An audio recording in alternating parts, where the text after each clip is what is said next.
You're listening to the Pure Fury Creations Podcast Network, powered by Anchor.fm.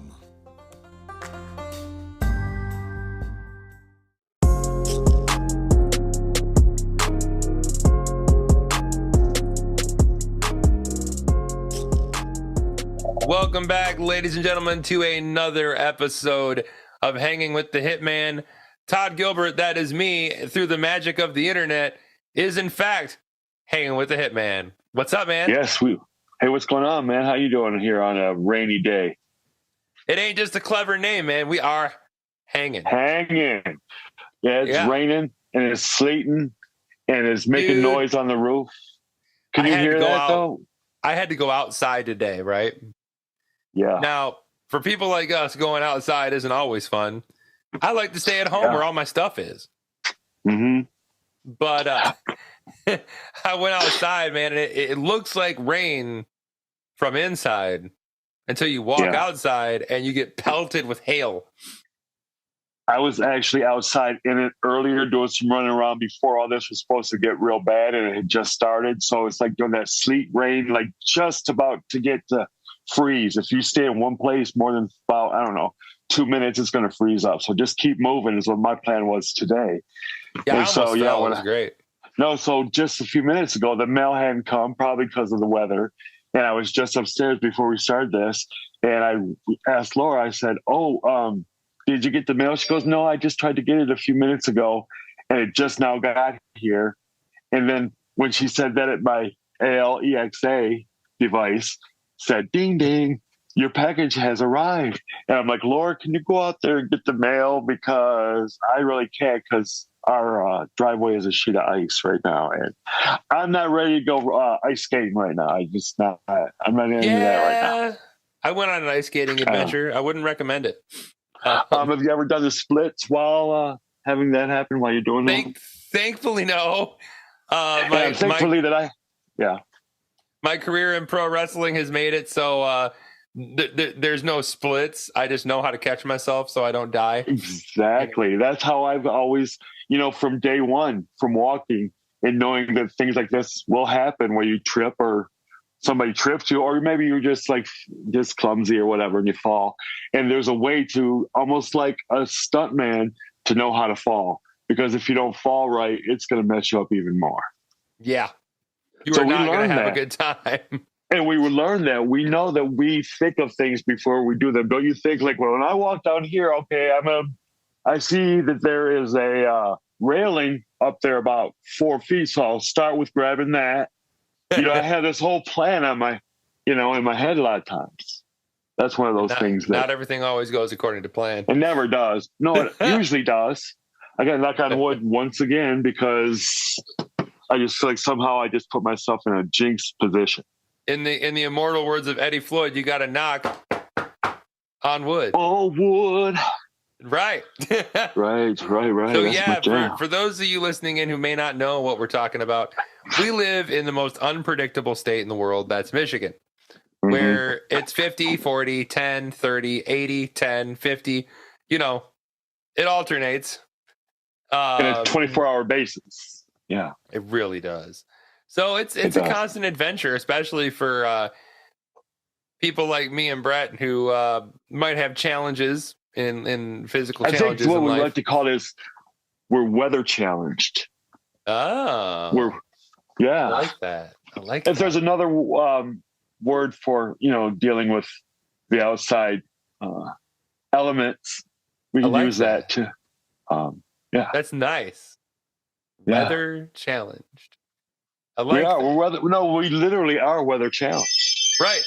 I need to make a shirt. I think Laura went got the mail because Is that your ring thing? My ring on my door. It's telling me that somebody's at my front door. I'm thinking it's Laura went and got the mail. She said she's going to go get it right after her TV show was over. So it must be that time. So, in the past week since we've last graced the universe with our presence via podcasting, any exciting adventures in your world happened in the past week? Well, I was just going to add, well, I mean, this is very recent because it was last night. And I like to keep, when it's fresh in my mind, I like to like talk about things, you know, Right. and I would just like to, without spoilers, I watched on Peacock last night. I watched Megan because I've been wanting to watch it, you know, and they have it on Peacock now. So I watched it. And it's, I love James Wan. Yeah. Is that who made that? Mm-hmm. Yeah. Because I wanted. He made the Conjuring movies. Okay. The first two. Mm-hmm. The first two Insidious films. He did the first Saw movie. Okay. He's awesome. He's awesome. Yeah, he is. That's one of those directors I guess I didn't really isn't on my radar as I guess I could say. But I thought it was almost, I don't know if it's just me or if I'm just used to like big blockbuster films or whatever. But the woman that plays the mother that we talked about, what is her name again? I don't remember. You mean the aunt? The girl that's yes, I'm sorry. Yes, the main character. Yeah. The the first thing I saw her in was Get Out. Yeah, me too. That's what we were talking about. I thought you might have known because I think you might have told me what her name was before, but I can't remember.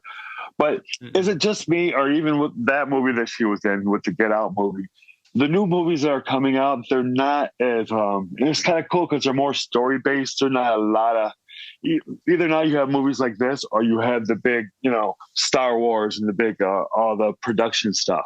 You don't really have like an in between anymore. It's almost like an indie film or a big, you know, blockbuster Tom Cruise thing or something. That's what the movies seem like they are now almost. Because that to me feels like a lot of directors and producers who weren't getting enough credit back in the day when Spielberg and, you know, Tarantino were shining and whatever, and they didn't get their, you know, their props at the time, you know. Now that these people are coming up, I know that you said this guy's had a lot of movies, but I think that he's gonna do really good with his career. How long has he been around for? About 10, 15 years then? Since the first Saw movie. So about that's 20 years. Saw was in, I want to say 99, 2000. Oh, okay. I was thinking more. Okay. I could be wrong. I think it's around there, but I mean, at least 20 years. Mm-hmm. Okay. James Wan also did Aquaman. The DC movie. Yeah. Which is crazy. Lots of horror and superhero. But it's crazy because the horror genre in the 80s and 90s was always kind of campy. It was always like it wasn't ever taken super seriously. But now with, you know, the directors and writers and special effects there are nowadays, those movies are actually, you know, really being taken more serious, and movies like The Conjuring that we mentioned and this new movie, Megan, I think, you know, they feel like big major motion pictures now, you know, although they're making a lot of money too. Yeah, my girlfriend had this great analogy about Megan though, and I think it's my only. I totally agree with this, and it probably would be my only negative about this is if the Chucky remake hadn't have come out already, this movie would have been bigger. But because with the new Chucky movie, the plot of the movie is that Chucky is now an AI gone wrong. Oh, yeah. Coincidence. Yeah, right. So the Chucky doll goes crazy, but it's because the Chucky is kind of like a Alexa. We don't say the words in our houses because they interfere in conversations. But the Chucky, it's one of those basically that malfunctions. And so this new movie, Megan, is pretty much the same thing. But also I thought it was great. I think the big drawback is it was billed as a horror film, and I don't really see it as a horror film. A thriller maybe, but more sci-fi, like a sci-fi thriller. Well, you know. Well, see, because maybe, and I'm not trying to get too deep here, but maybe because sci-fi is getting too close to reality, You know what I mean? Because maybe that's true. Because this that they deal with, which makes me want to go and plug all of my electronic things right now, including the one that I'm doing this thing on right now.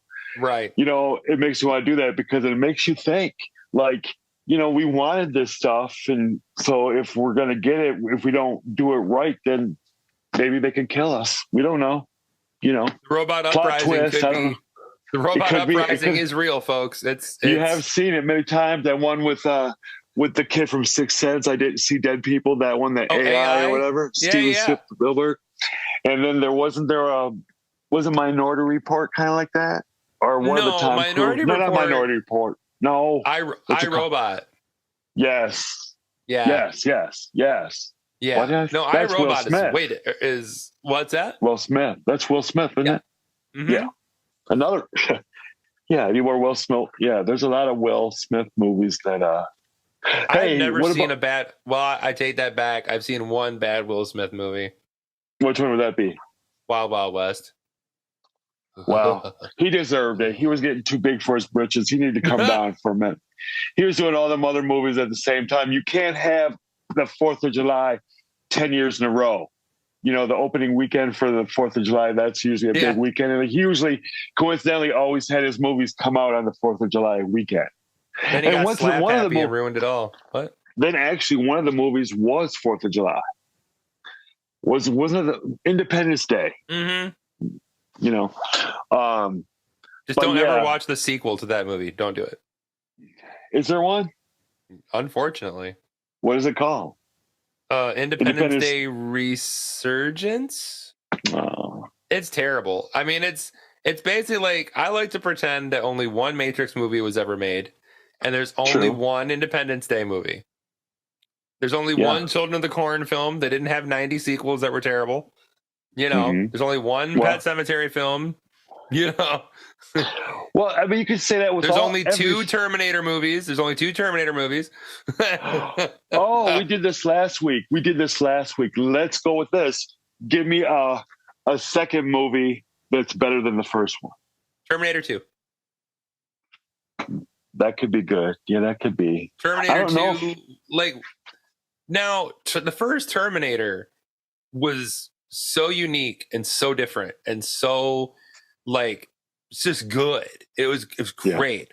But then James Cameron managed to take that and like put it on steroids, but in all the best ways.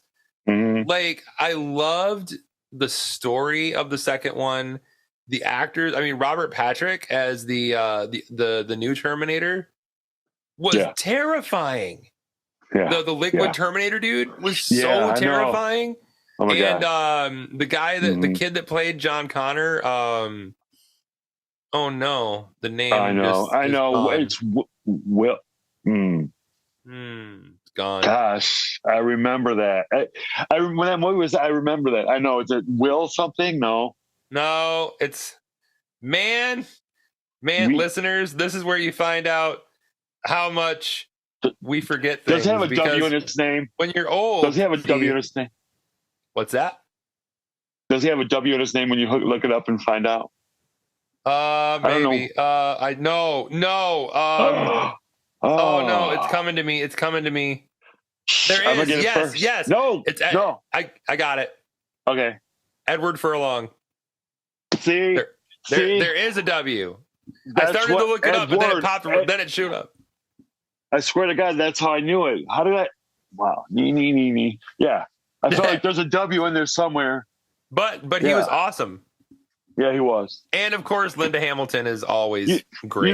You know, when he was in that movie, Edward Furlong, he really reminded me of a Right Before Death River Phoenix. Just in that kind of like a party kid from the Hollywood, from LA, going to hang out with Johnny Depp or whatever. I could totally see. I never thought of that before. I could totally see that. Yeah. Almost kind of like also with Leonardo DiCaprio in the Basketball Diaries. What an underrated movie that isn't talked about very much.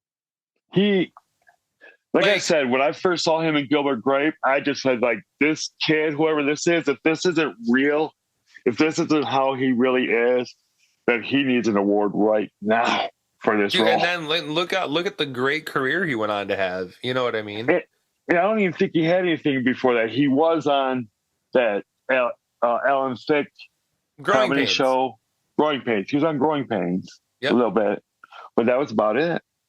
I mean, he's literally in one of my all-time favorite movies. Which one? Django Unchained. Yes. See, a few of my favorite ones. It's still my favorite Tarantino movie is Django Unchained. I would say so, too. I would say so. I really would. Love it. Yeah. What's your least favorite Tarantino movie? What's my least favorite Tarantino movie? That's a fun question. Not saying that it sucks. Does but, it count? Like your least favorite of all the awesomeness, Does he have to have had? Does it have to be one of those 8, or can he be like a producer or? No. You know what I mean? That he wrote and directed of his movies. Okay. I've got mine, but I want to hear what yours is first. Okay. This one could be a lot of people's favorites, but I actually think it might either be Jackie Brown. I can see that. Jackie Brown. It's good. Was a little underwhelming. Mm-hmm. You know what I mean? There just wasn't a payoff big enough for Tarantino for me. I'm not saying that. I mean, it's for his, what he gave us from before. I'm not saying he has to top himself every time, but at least give us as much as you had before.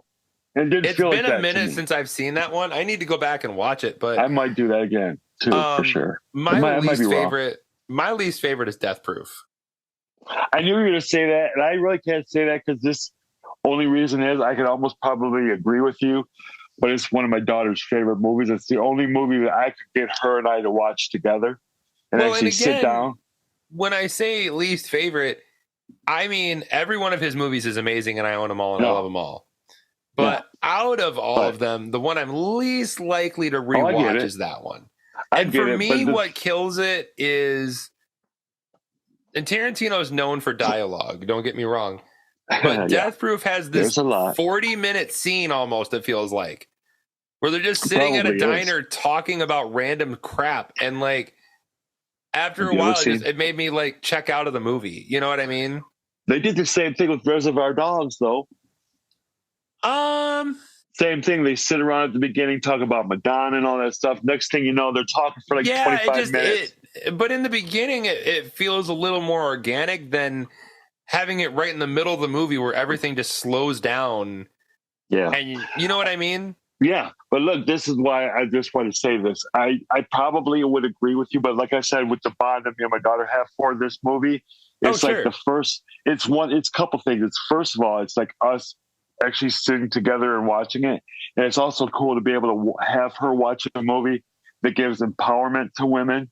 And kick this dude's ass, you know what I mean? Yeah. Spoiler alert, my bad. It's been out long enough, man. If you ain't seen it by now. Okay. But I mean, Kurt Russell, Tarantino has always been able to have somebody have a comeback. Travolta, and Kurt Russell. Kurt Russell, if you think about it, Kurt Russell's role in this movie actually was also bled into Once Upon a Time in Hollywood. Yeah. And what's awesome, and he then also did The Hateful Eight. Yes. And I thought Kurt Russell in The Hateful Eight was amazing. And it's weird because a lot of people with their favorite Tarantino, they always go old school. They go Pulp Fiction or Reservoir Dogs, which is fine. I'm not saying anybody's opinions are wrong. For me, though, I think the older Tarantino gets, the better he gets. Which one did you say was your favorite? You said Django, right? Yeah. Django, for me, I love that it's an old West, like Hateful Eight, it's a Western. But I love of course it's playing around with history and it's not how things really happened. But I just love the feeling you get by the time you're at the end of the film. And Django has gotten the one up on things, and the story is told so well. And Christoph Waltz in that movie is just incredible.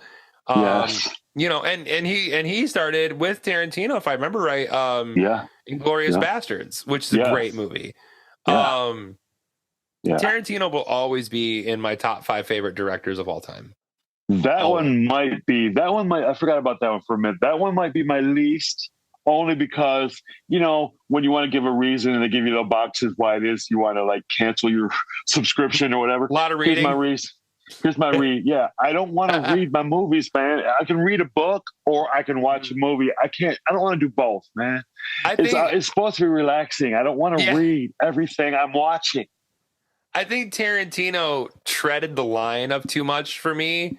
He did switch back and forth, didn't he? Sometimes? Yeah, because his dialogue is the thing. Like Tarantino is a lot like Kevin Smith in the sense that, and I don't mean directing styles. Don't get angry in the comment section, people. But in the sense that their dialogue is the most important thing people are there for. Yeah. So when you take a director like Tarantino, who's wordy as hell already, but now you got to read half of them. I get why they can be much. There was times that I'm like, dang man, can't we just have it in English? But I don't know what made I get why he did it. Yeah. And one more thing to wrap this whole thing up in a 360, which I was going to go into another topic, is Bruce Willis, who also had a comeback with a Tarantino film. And we can talk about, we've had this news in the past week. I don't think we talked about it. And, he did have this diagnosis of maybe it was like a pre-dementia. I'm not really sure how they diagnosed him. I forget the name of it, but it messed with his cognitive functions where, and I might not be using the right word, but like I know, his thought to speech was hindered, and he was having a hard time memorizing scripts and stuff and things like that. And so he had to step back because it's too hard to do that and try and, and then, like you're talking about what was it, like maybe a month ago now, the family announced that he has now full-blown dementia, which is so sad because for me, like you, because we're roughly the same age, give or take. Yeah, I mean, I was a huge Bruce Willis fan. Because you're how old right now? I'm 56, so I came out. Okay, so Moonlighting. Moonlighting was when I knew him. Yeah, so we have about 10 years. 14 years. Yeah. So when Moonlighting came out, you were how old roughly? What up, Sketch? For those of you who don't know, we have cat mascots that are listening that don't see the YouTube. Brett's cat Sketch decided she wants to be. She likes to look at herself in the video. She does. She watches videos all the time. She's adorable. But how old were you? Like, would it be safe to say you were probably like early teens? When did that show come out? When was that show? 80... Was that? I know it was in the 80s, but it was a mid 80s or early. No, it had to be mid to later, right? No, because Moonlighting was before his movies. Yeah, that's what I'm thinking though. But Bruce broke into movies in the mid 80s. So maybe like 82, 83 ish. Let's see. Because I know that I'm looking it up on the Google machine. 1985. Yeah, well, you look at that. Okay. Because I know at that same time is when he was doing the Bruce, Willis, Respect Yourself with the Bruce Willis album. Great album. I don't care what anybody says. Yes. Motown. Respect. So in so in 85, you were how old? In 85, I feel like I'm Jackson Brown singing a song. In 85, I was 17. In 85, I was 19 years old. 19. Okay, so you were almost an adult by the time. Well, you were an adult, but I thought I was. By the time Bruce broke out, you were already, He's only probably about 6-7 years older than me, probably. Yeah, and it's fun because Moonlighting was my first exposure to Bruce too.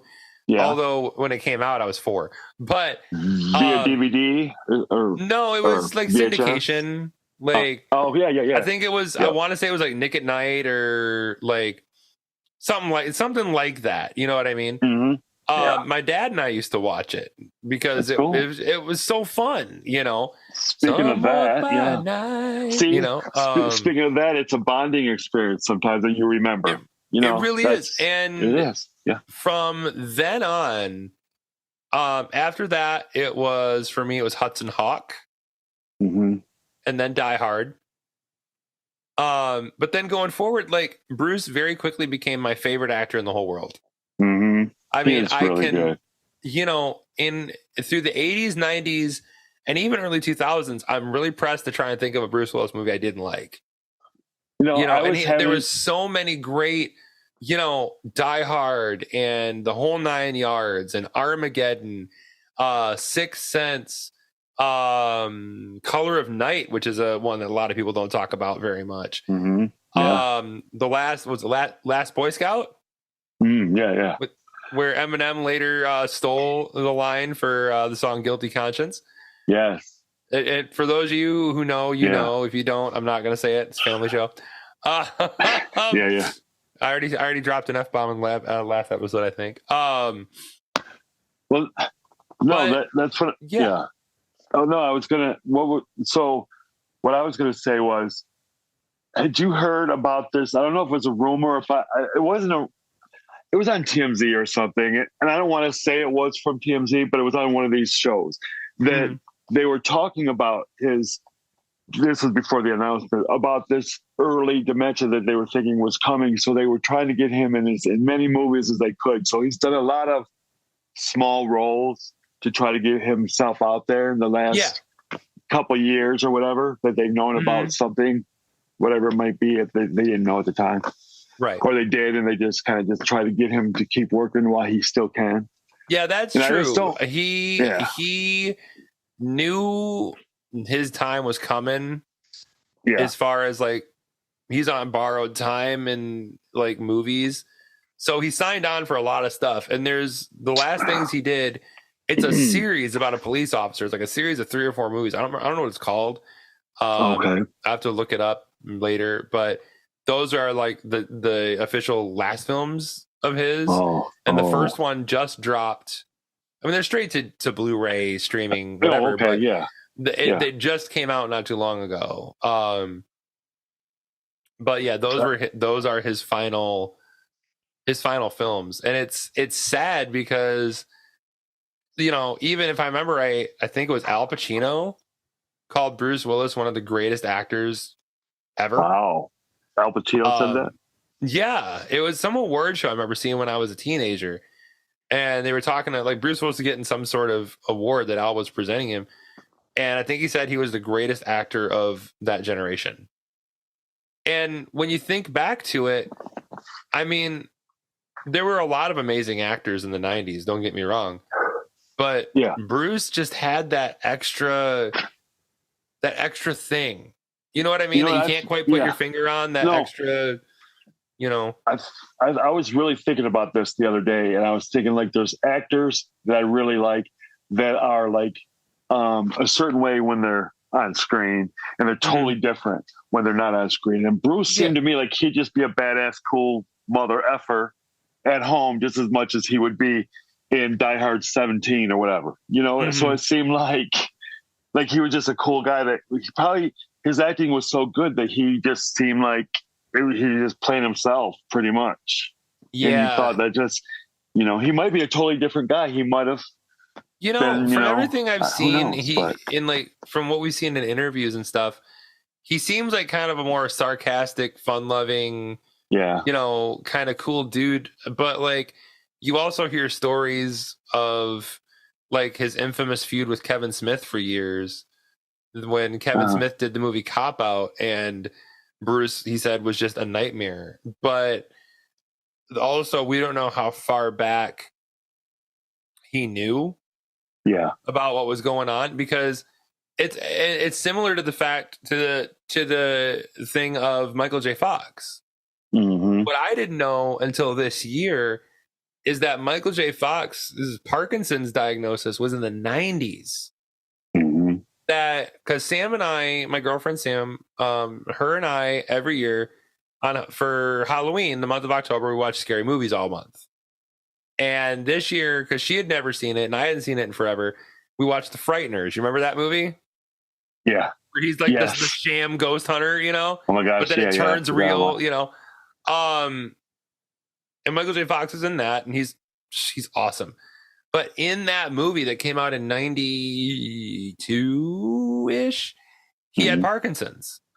And I didn't know that until I looked it up, because a lot of times when we'll do that, I'll pull up the Wikipedia and kind of read fun facts on the movie as we're watching it, because it makes it a little more fun, and I'm a super nerd. But then knowing it, if you watch the movie like with that in your mind, you can see little hints, and like, so he was doing the same thing. Like, he knew this thing was progressive. He knew it was going to get worse. And so he just was cranking out as much as he could. And like, I just watched the other day his achievement award thing from last year at the Oscars. Yeah. And like, what's so fun is that he has a really great sense of humor about it. Yeah. Because he's given his acceptance speech and his hand starts moving, and it starts like tapping on the table, like, and he looks at it and he goes, "Stop it." And he yells at his own hand and stuff. Like, it's really funny. And I know part of it is probably like it's a nervous. Well, it's like a humor defense mechanism. Oh, because, for sure. Yeah. You know, I was just going to say that. That's what I mean. God, see, if I even talk about it, it will start doing it. I have that pretty much. Right. I'm trying to hide it, even with the way we're sitting right now. I'm not afraid to admit that part of it. I don't want you to see my hand flinging all over the place. I hide it, you know? And so then when you start thinking about it more, it starts. So I have literally said those same words to my hand, stop. Or I'll even like hold it down and go, okay, calm down. Like you would like with the child.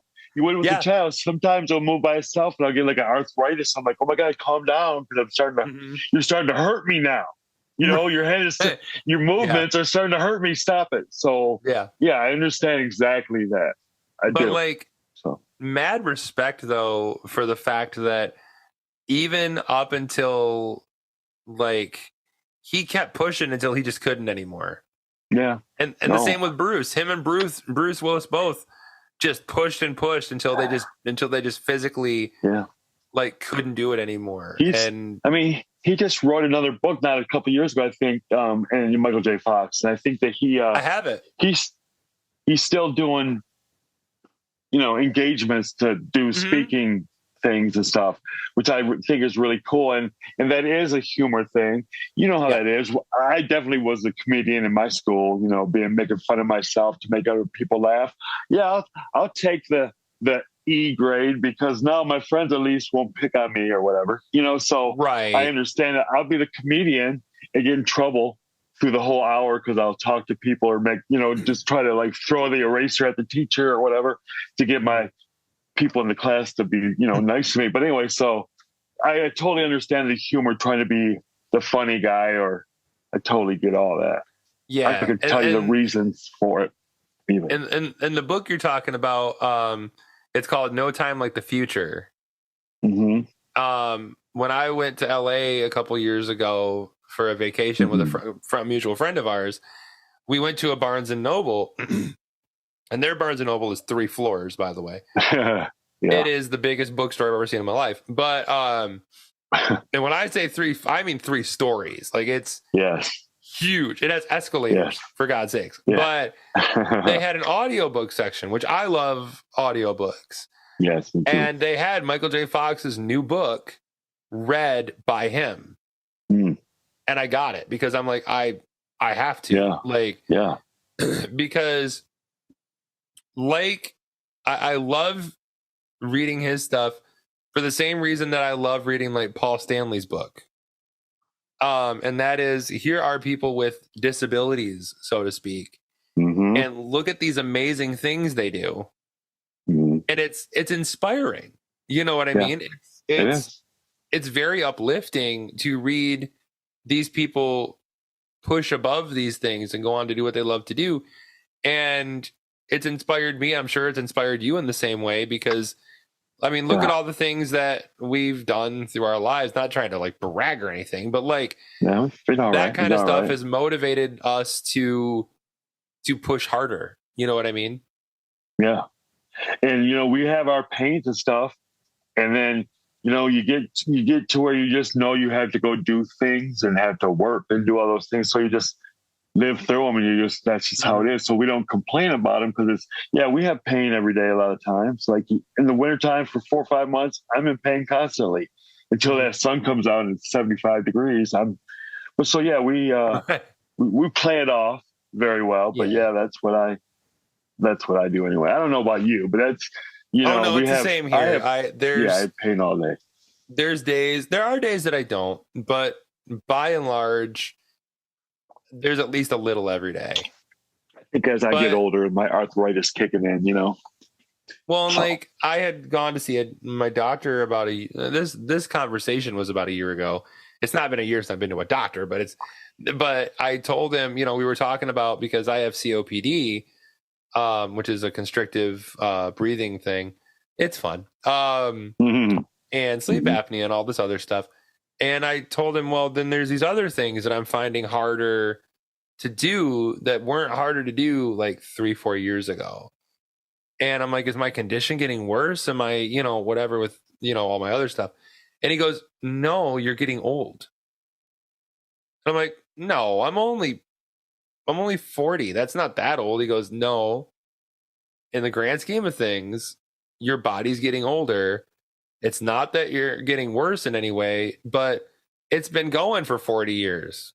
Yeah.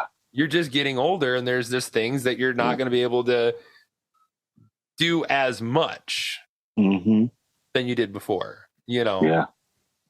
Well, I don't know. I know I'll just wrap. We'll talk about something else, because we're all Debbie Downers. I will say, though, that the handicap thing got a little worse for me during the COVID shutdown thing, because I wasn't being active as much as I should. I lost a lot of muscle weight. I lost a lot of weight in general. And I was just thinking, like, why is it I'm not active like I was, but I'm losing weight? I'm still eating as much as I ever ate. I don't understand. I'm coming to think about it. I think that when I started thinking about it, I feel like it probably a lot could be muscle mass that I'm losing. You know, because I'm noticing muscles being bigger on one side than the other and stuff like that because of the handicap, you know. So I have been trying just to try to activate and because my body wants to. I mean, my body with the high blood pressure and all that stuff, when your body works double time for the way I had to walk throughout my life, you know, that's probably put a lot of like double pressure. Like it probably took a half of, maybe a quarter of my life away just because of having to, I'm not saying a quarter, but you know, you never know, but right. You know, okay, let's talk about something happy now. Yay. But it's all worth it. It is. You know, it is. Yeah. Every day above ground's a good day, man. Yeah. I love when they go, hey, nice to see you. And I always say, nice to be seen and not shown, because that would be something. It took me a second. All that is to say, though, like, you know, I personally, you know, thank you to Bruce Willis for all the years of awesome stuff that he did. Yes. You know, not that he's ever going to hear this, but like, I'm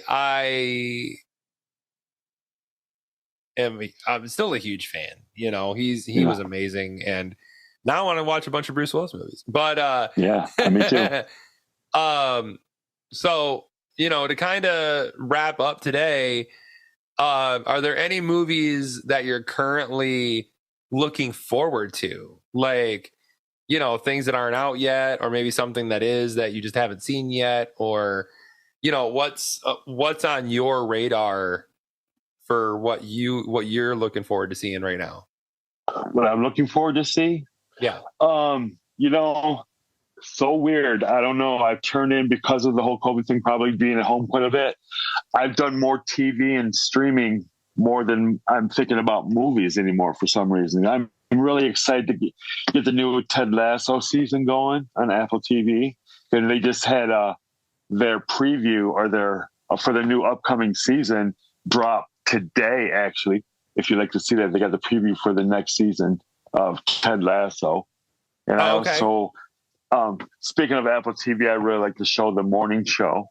I'm looking forward to that. So I'm looking forward to some of these new seasons to come back on the TV shows that are in this winter break that they're coming back from.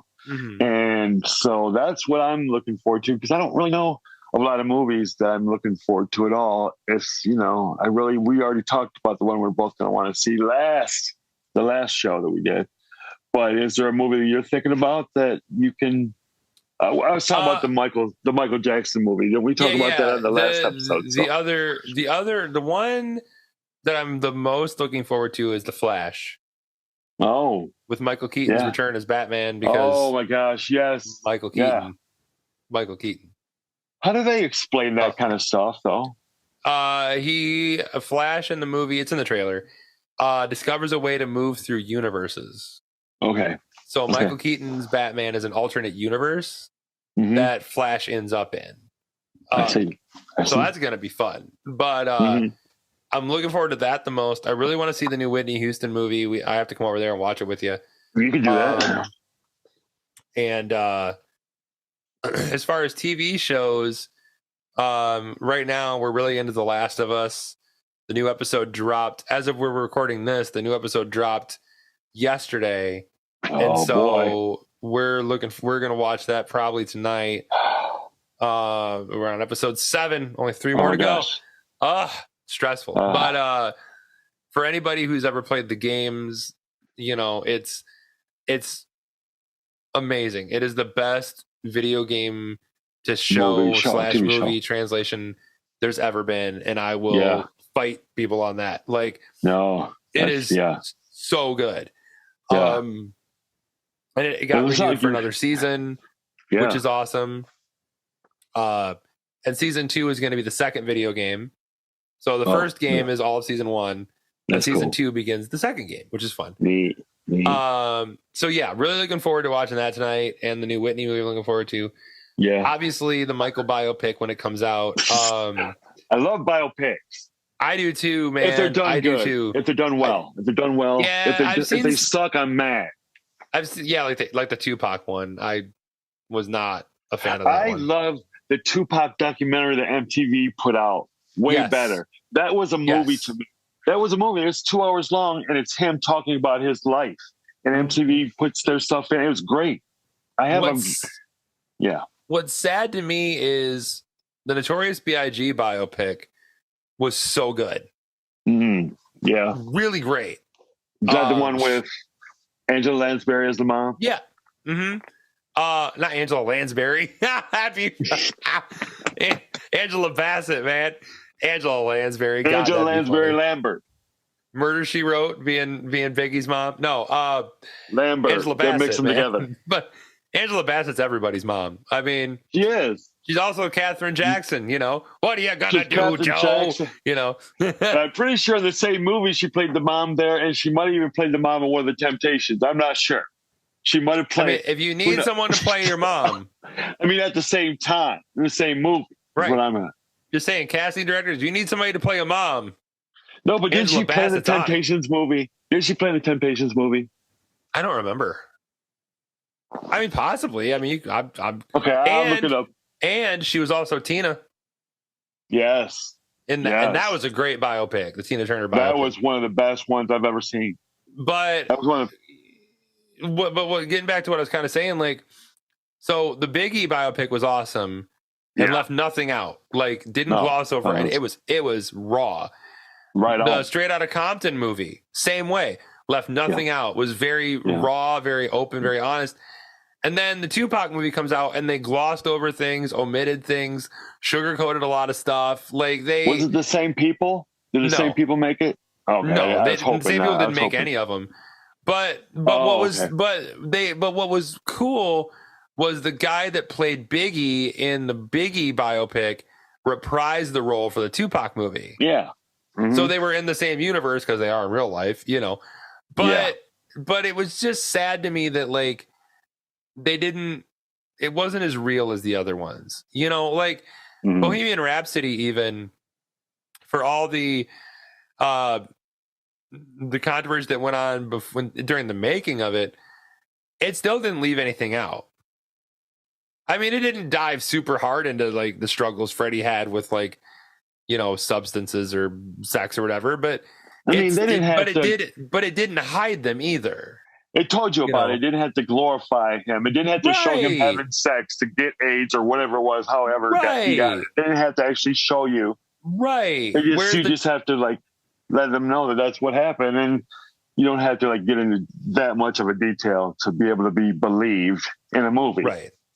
Whereas the Tupac one, they like literally left stuff out. Like, yeah. And to me, like that's, I mean, and I understand protecting someone's legacy or whatever, but like the stuff they left out is the stuff everybody in the world knows about.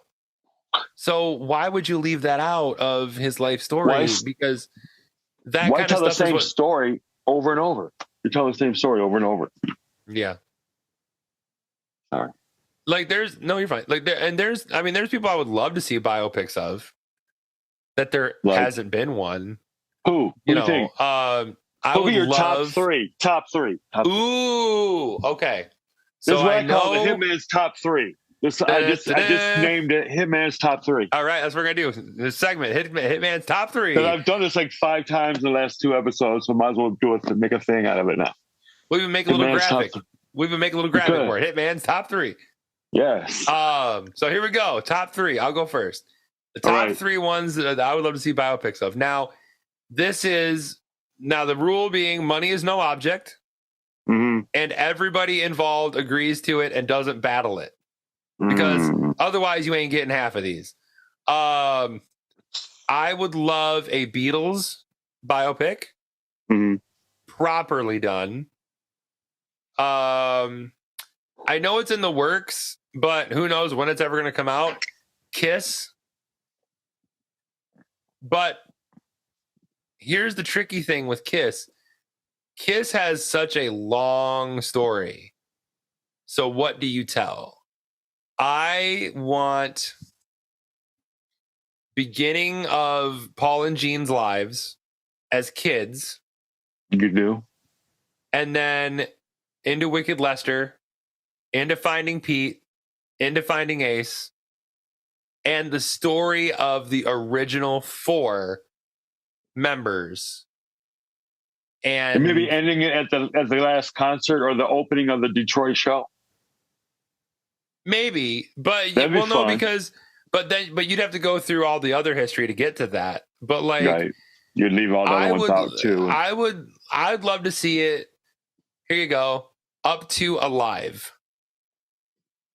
When they get the gold record for Alive, that's the end of the movie. Story. That's a short story. Not if you dive in deep enough. I was going to say, it's not like you're diving deep, because here's the thing. We already know. If you don't know, buy, rent, go to the library, get Gene and Paul's first books. They tell you how they grew up. We already know about that. I know because I'm a Kiss fan. If you're a Kiss fan, you know how they grew up. You know that Paul only has one ear, all that stuff. We already know that.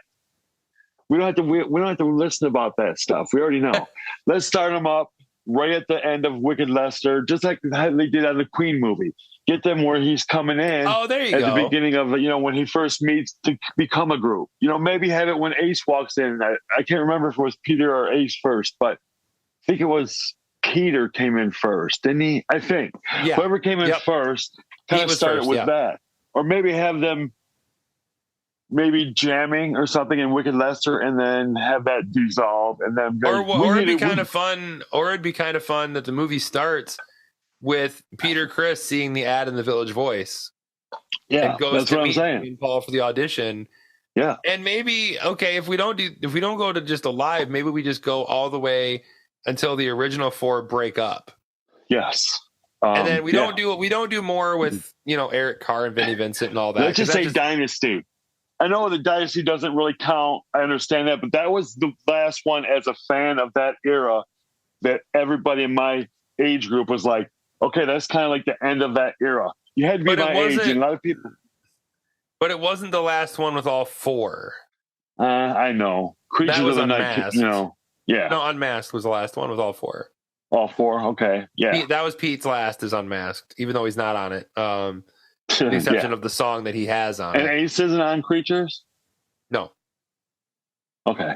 No. Ace's face is on there, Yeah, but it's all guest guitar players. Right. So yeah, Beatles and Kiss are two I'd love, and then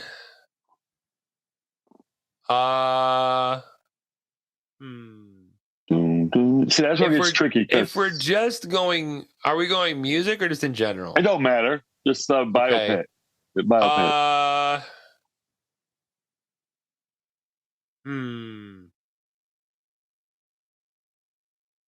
I know there's one. I know there's one that a U2 one would be super cool. Yeah. I mean, it's my favorite band, so I had to go I there. know. But like, see, U2 would be awesome. But also, like, they don't have a lot of like scandalous things, so it wouldn't be a movie with a bunch of like controversy and oh wait, got it. Nope. So I got it. The Beatles is not my number one. Kiss number two. Prince. Oh yeah. Well, yeah. Prince would have to be my number one for that, but I can think of a couple different people. There are a couple different. If you look up the guy named Miguel, yeah, I think it's his name. He resembles, sounds, looks, sings, all that stuff, just like Prince. Mm-hmm. So I think that he might be, but he's a little older now. But there are a lot of there are a lot more people who actually have natural talent that resemble Prince than there are people that look like any age of Michael that has real God-given talent like he did. And I'm not trying to say that's different. I mean, there's just a lot of good. I know there's a lot of people out there. I've seen YouTube stuff on. Maybe it's just a preference, but Prince and Intimidators. No, when they're trying to. What was I was thinking of? There was a song. There was a video I saw of some guy that was doing like a cruise ship version of a Prince show. Yeah, and I swear he sounded like him. You could tell it was live because he was talking back and forth with the audience. And I thought, wow, this guy, if it wasn't for Prince, he probably maybe could have made it on his own, but it's not that bad of a deal, I guess, to be an impersonator. But he did have a lot of great talent. So yeah, Prince one would be as your number one. Okay. Number two? I probably couldn't even think of it. I'd probably have to say like a really good, I'm looking at it right now, like Barry Gordy and all his people kind of a thing. Ooh, a Barry Gordy one would be really cool. I would think that one. And then I might as well just go right up the wall here and say, like, I'd really like to see a really good Stevie Wonder one. Oh. With his car accident, even coming from birth. It's like my version of Ray. You know what I mean? That would be nice. That'd be really cool. And then honorable mention, I'm going to throw a number 4. Honorable mention, Marvin Gaye. Marvin Gaye. I mean, think of the controversy that would unfold in that movie. Oh my gosh, I know. Well, that's the whole Motown wall. But what are some of your top 3? What 3 biopics would you, as listeners, love to see? Leave them in the comments, or what have you, on the audio version or the YouTube video if you're watching us on YouTube. Because like there's so many great stories out there. And really, I mean, since Hollywood's out of ideas anyway, we might as well, there's always been movies on everybody. I'm looking around this room and I'm thinking like, oh, there's an In Excess box set. So I'm thinking, hey, would that be? Have they already made one? They kind of did, didn't they? No. Didn't they seem to? Maybe they didn't. In Excess would be good, up to where his turmoil's at the end of his life. And then, there's a lot of anybody that you have as a favorite artist, you probably would always think that would probably make a great movie. Yeah, like a Billy Joel biopic. That'd be fun. That would be great. Mm-hmm. Yeah. Simon and Garfunkel. Oh, man. Honestly, we talked about him earlier. Bruce Willis. Yeah. Who would play him? That man had a very entertaining life. Yeah, he did. And I already know who you'd get to play him. Who would that be? Joseph Gordon-Levitt. I could see that. Because in the movie Looper, he played basically a young Bruce Willis. Yes, he did. That So was a think weird about that. movie. There you go. That was a strange movie. I forgot I watched that. Was that during COVID time? Because I totally forgot that I watched it. That was longer Looper than that. came out years ago. Yeah, you might have watched it during COVID. But okay, because that's weird. Because I'm thinking I just watched that recently or something. It's a great movie. If you haven't seen it, yeah. I think that was one of those late nights, so it must have been streaming. Yeah. Well, we're gonna end it here, I think, with the Hitman's top 3. We'll put the infographic, and we'll be back next week where we'll dive into some more stuff. It won't always be the same topics, of course, but no, that's the fun about our show. You just never know where it's gonna go. It's just chit chat. We never know where it's gonna go either. To be honest with you, we don't. But we hope you enjoy the conversations. We hope you've related to something we've talked about. And as always, if there's stuff you'd love to hear us talk about, please leave it in the comments. We'd be happy to answer any questions you might have, talk about any topics you might find interesting. We're here for a good time. That's what they tell you. Right. So that's what they tell you at the door. Right. As my girlfriend says sometimes, I'm not here for a long time. I'm here for a good time. That's a country song. I think it already is. So it should be. If it's not, write that shit down. We just wrote a hit. Copyright Todd Gilbert. Right, if y'all heard that, don't you do it. It's ours. Now, what kind of country would it be? Would it be, ding ding ding ding ding, or would it be? I feel like it would be more like a Blake Shelton style. So sort of country. Or Luke Bryan-esque. So pop country. Yeah, like Shania Twain could cover it if you didn't use a female male thing. You could. As our friend Ash used to call it, Def Leppard with fiddles. Exactly. Exactly. Yeah, exactly. Oh. So until next time, my name is Todd Gilbert. Brett Fortney. And we will see you all on the flip side. Toodles.